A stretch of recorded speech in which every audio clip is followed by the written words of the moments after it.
Assalamu alaikum, bienvenue à tous. Un jour, un homme s'est rendu auprès du prophète alayhi salatu wassalam, et il lui a dit « Apprends-moi quelque chose et sois concis ». Alors le prophète alayhi salatu wassalam, lui a donné 3 conseils. Premièrement, lorsque tu te lèves dans ta prière, prie la prière de celui qui fait ses adieux. Deuxièmement, ne prononce pas une parole pour laquelle tu devras t'excuser. Troisièmement, désespère de ce qui se trouve dans les mains des gens. Le premier conseil du prophète alayhi salatu wassalam, c'est de faire comme si notre prière c'était la dernière prière et qu'on devait mourir juste après. Le deuxième conseil du prophète alayhi salatu wassalam, c'est de faire attention à ce qu'on dit, maîtriser sa langue face à la médisance et à la calomnie, car la grande majorité des disputes et des conflits viennent de ce qui a été dit. Troisième conseil du prophète alayhi salatu wassalam, ne pas donner d'importance à ce que possèdent les gens et ne pas rechercher à l'obtenir. Le premier conseil du prophète alayhi salatu wassalam est très important. Et si on applique ce premier conseil, automatiquement on va appliquer les 2 autres. Car une personne qui prie en sachant que c'est sa dernière prière, elle va prier avec un maximum de concentration. Et si tu pries avec concentration, tu éviteras beaucoup de mauvaises actions.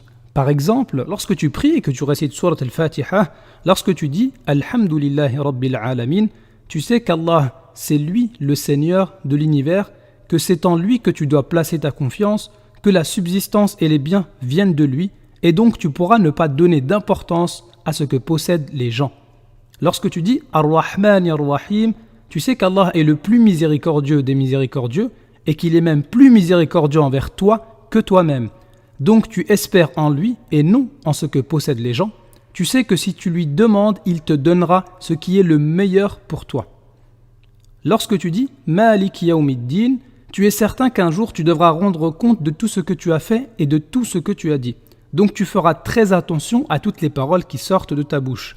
Tu feras le maximum pour parler en bien et de la meilleure manière, sinon tu devras te taire.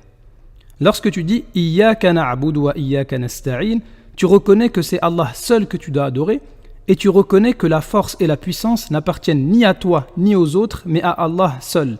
C'est donc en Allah que tu dois espérer et en les créatures que tu dois désespérer. Lorsque tu dis « Ihdina as-sirata al-mustaqim », tu sais que tu as besoin d'invoquer Allah pour être guidé.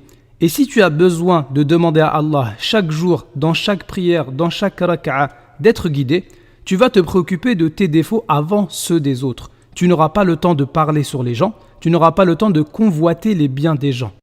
Il y a beaucoup de méditations à tirer de Surat al-Fatiha et de la prière en général.